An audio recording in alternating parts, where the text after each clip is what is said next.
Hey crafters, I'm back with a new sketch, and this time I'll be creating two projects that are both clean and classy.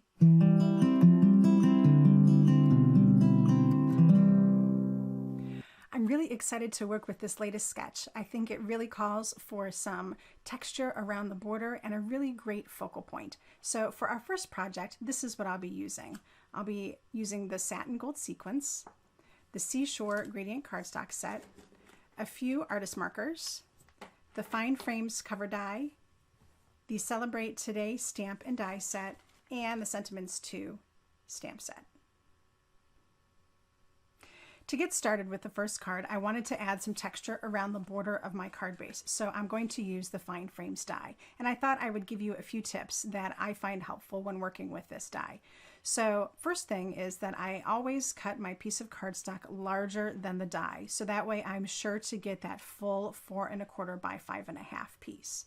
Then when I'm adhering everything together before I run it through my die cut machine, I always use a piece of adhesive sheet to make sure that I have adhesive on my die, and then when it goes through, everything is already cut and it's good to go. So you might have to shim a little extra to do that, but it's really worth it in the end. And then the third thing is that I do use a piece of press and seal. So let me show you how I do that. Once the die is already cut, I'm going to go ahead and slip my tool underneath here, and then I want to try to keep this together as much as possible. So hopefully, because I've got that extra backing on here, this whole thing is going to stay together. So now I will go ahead and put it on my press and seal, so when I pull off the backing here, I don't get individual pieces, and that should help keep everything together, and when I put it on my card base, I should be good to go. So now I just need to take my tool here again and pull up the backing from my adhesive sheet. And I kind of had that preset, so it didn't take forever, but sometimes you do kind of have to pick through to get them all up. And then I'm just going to peel back a corner here. Now this is just like I would add on a full-size sheet to a card base. I always just start with the corner to make sure that I can get everything aligned really easily without having to deal with a lot of sticky. So I'm just going to now align that corner, and I will actually bring it down and make sure that everything is all lined up. There we go. And now I have that corner aligned. So I can lift this up and pull off the rest of the adhesive sheet and press down as I go. And then pull off my press and seal last. And by doing that, it makes it really easy to work with the fine frames. And now I've got perfect placement, and I've got all of my pieces in order, and I don't have any wonkiness, and this card is ready to go for the rest of the project. For the next piece of this project, I have the focal point. Now I am going to die cut this, but it's going to be backed with a piece of black cardstock. So I'm going to do something interesting with the coloring. What I've done is stamped and embossed in black this beautiful image from the Celebrate Today stamp set. So this is all ready to go, and I'm going to add just a little pop of color. I'm going to use the bullet end of my marker and just do a couple little flicks on each of these flower petals to add just a little bit of color. So I am trying to avoid the lines because I don't want to get into the black embossing. It will react with my marker and cause some bleed. So just adding little bits here and there. And then I'm going to come back with my colorless blender to blend out these colors. So you can see just some little flicks of color in each of these petals is all I really need. And it doesn't look too hot right now, but I guarantee you that once we're done, it's going to look really great. So I'm not going to do anything with the leaves, and now I'll just take my colorless blender, again with the bullet nib, and just do some circles on top of all of that ink that I just laid down. And that's going to help it to spread out in that space and make it soften up a little bit. All right, now that I have all of that blending done, I'm going to use my black marker and start coloring around the edges. Now you might think that this isn't going to work out so well, because I've got black on black, and it might make these leaves and flowers look a little blob-like. But because I have that embossing on here, I'm going to end up with two different textural looks. So I'm going to have the flat black from the marker, but then I'm going to have the shiny black from the embossing, and that's going to make all the difference. You really will be able to still tell what the image is and see the definition because of that embossing. So because I'm die cutting this out, I don't need to color this whole sheet in. I just need to go around far enough for the die to be able to grab only black. And of course, if I do miss any areas after I die cut it, I'll know, and I'll be able to just make some adjustments and add in additional black. So this just takes a few minutes, and when I come back, I'll have this die cut and we'll talk a little bit about the sentiment and assembly. All right, so I have my piece colored in and die cut, and doesn't that just look really amazing with all that black in the background? And you can still see the detail really, really beautifully, even against the black, because of all of that black embossing. So I have a piece of black cardstock and a piece of black fun foam that I'm going to back this on. So I'll add on my piece of fun foam first, and that's just going to go on my piece of cardstock. And I'm doing this instead of using the adhesive squares, so that way I have a really nice firm place for my element to go in the end, and it's really going to pop that up super nice. Okay, so that's a nice little platform for that, and I can add on my embellishment right in the center. It's a beautiful focal point for this card.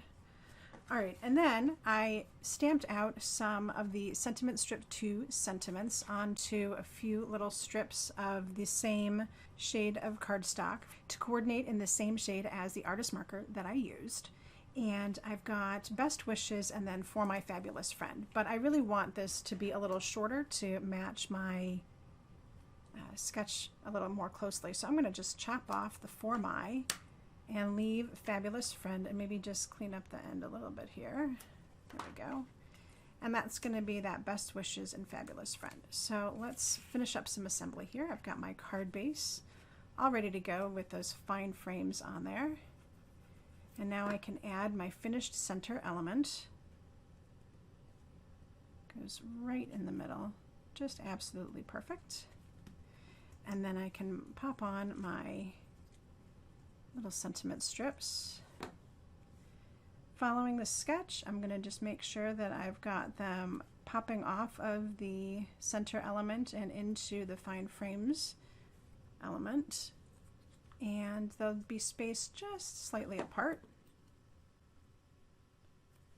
just like so. And I really like the way that I end up with a little bit of horizontal and vertical juxtaposition here, so that works out really well to help with some design. And why not add a few little sequins to the project as well? If I can get some of those small ones out there. Here we go. And I'm going to just put a few little sequins to finish this off. I'll put a couple on this side and one down on this side. So one of the large ones I'll pop up here, along with this little tiny one. These two sizes really play well together. And then I'll put one of the medium ones down here towards the bottom. And there we go. Our first design using this latest sketch is complete. Our second project is going to be just as classy, but maybe a little bit more on the quick and simple side. So I'll be using the Antique Gold Pigment ink, the Bold Greetings die set, the City Scene stencil, and the Dotted Swirls debossing cover die. For this project, I'll be flipping the sketch so that way I can really take advantage of this long cityscape scene.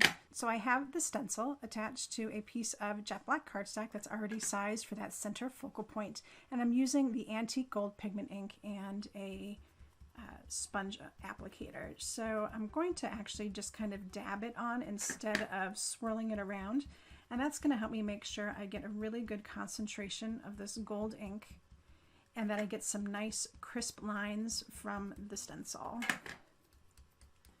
I love that this gold ink shows up so stunningly against the black, and you can get a really rich color from it without a lot of effort. And this will be dry in just a matter of minutes. It is not going to wipe off of my hand. So if I go ahead and pull this apart, you can see the amazing results that I have from that. Believe it or not, this piece is probably the hardest piece to do for this entire card, and as you can see, it is already dry. So I've got this, and I've got my Dotted Swirls debossing cover die in some dark gray. Now, a tip with this one is you can definitely cut your piece of cardstock the exact size that you need. It is slightly larger than 4 1/4 by 5 1/2, so it's really easy to get your cardstock in place and make sure that you get the entire thing covered with the debossing image. So that is super, super gorgeous. It looks just like a quilt to me. And I'm going to pop this right onto my card base. So this will go on from edge to edge, just like our first card. There we go. And then I can pop in my focal point element, that rectangle in the center. Now I could have opted for just a plain gray background, but I really thought that this beautiful pattern would help soften up all of these hard edges and the black and white color that scheme that I have going on. So there we go. Actually, I guess it's really a black and gold color scheme, isn't it? So the last thing I need to do is add in my sentiment, and because I have flipped my sketch, I have those two lines to contend with, and technically they would kind of flip this way, but that's not really what I want to do. So I am going to take some liberties with the sketch and get those two lines going in the right direction for my sentiment. So I have these two die cuts from the Bold Greetings, and these are cut out in the gold foil. And I'm just going to pop them right into the cityscape. Give them a chance to stick. There we go. And I'll pop the U right underneath. Now, if you don't have confidence in your spacing, you might want to start with the U first to make sure that you have it on as much of the gold as you want it to end up being on. But I was pretty confident about where I wanted this to land. So there we go.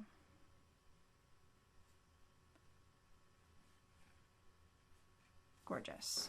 So as you can see, this second project comes together super quick, but when you're done, you can have two fantastic projects using our brand new sketch. If you've been using these sketches for your creative inspiration, please don't forget to tag us at Altenew LLC and at Pixel Mavens Retreat so we can check out all of your crafty genius on social media. Thank you so much for stopping by. I'll have a new sketch for you later this month, but until next time, happy crafting. Hello crafters, I hope you enjoyed that video. If you want to see more, don't forget to subscribe to our YouTube channel and hit the notification bell so you don't miss anything. Thanks for watching.